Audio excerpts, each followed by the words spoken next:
KGF series అలాగే Kantara, Salaar series లను నిర్మించిన హొంబాలే ప్రొడక్షన్ వాళ్ళు భారీ లెవెల్లో యానిమేషన్ సిరీస్ ను ప్రారంభించారు.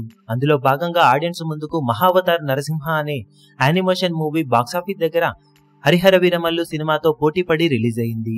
కాగా నిన్న రిలీజ్ అయిన ఈ సినిమాకు ఆడియన్స్ నుండి అనుకున్న దానికన్నా చాలా బెటర్ రెస్పాన్స్ సొంతమైందని చెప్పవచ్చు.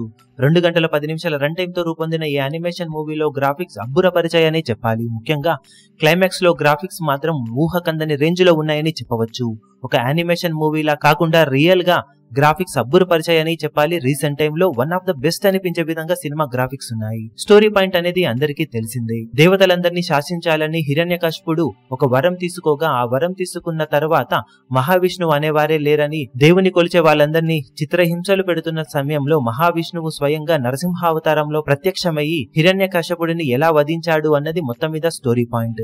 యానిమేషన్ సినిమా అయినా తెరపై కనిపించేవన్నీ కూడా గ్రాఫిక్సే అయినా కానీ చాలా వరకు సన్నివేశాలు ఆకట్టుకుంటూ సాగగా బ్యాక్గ్రౌండ్ స్కోర్ కూడా చాలా సీన్స్ ను ఎలివేట్ చేసింది. మొదటి అర్ధభాగం పర్వాలేదనిపించే విధంగా సాగుతూ ఇంటర్వెల్ ఎపిసోడ్ బాగా మెప్పిస్తూ సెకండ్ హాఫ్ పై ఎక్స్పెక్టేషన్స్ ను పెంచగా సెకండ్ హాఫ్ స్టార్ట్ అవ్వడం పర్వాలేదనిపించే విధంగా స్టార్ట్ అయ్యి తర్వాత pre climax to climax episodes ఓ రేంజ్ లో ఆకట్టుకున్నాయని చెప్పవచ్చు.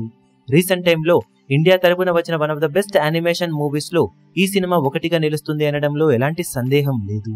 రొటీన్ మూవీస్ చూసి బోర్ ఫీల్ అయ్యే ఆడియన్స్ ఒక డిఫరెంట్ అటెంప్ట్ ట్రై చేయాలి అనుకుంటే ఈ సినిమాకు వెళ్ళవచ్చు. అలాగే చిన్న పిల్లలు చూడడానికి one of the best content అని చెప్పవచ్చు ఈ సినిమా. ఓవరాల్ గా సినిమాకు మేమిస్తున్న rating 3 stars out of 5 stars. మీరు సినిమా చూసినట్లయితే మీకు సినిమా ఎలా అనిపించిందో కింద కమెంట్ సెక్షన్ లో చెప్పండి. ఈ వీడియో మీకు నచ్చినట్లయితే లైక్ చేయండి, షేర్ చేయండి, ఛానల్ ను సబ్స్క్రైబ్ చేయడం మాత్రం మరవకండి. ఏ చిన్న అప్డేట్ ను మిస్ అవ్వకూడదు అనుకుంటే బెల్ ఐకాన్ ను ప్రెస్ చేయండి.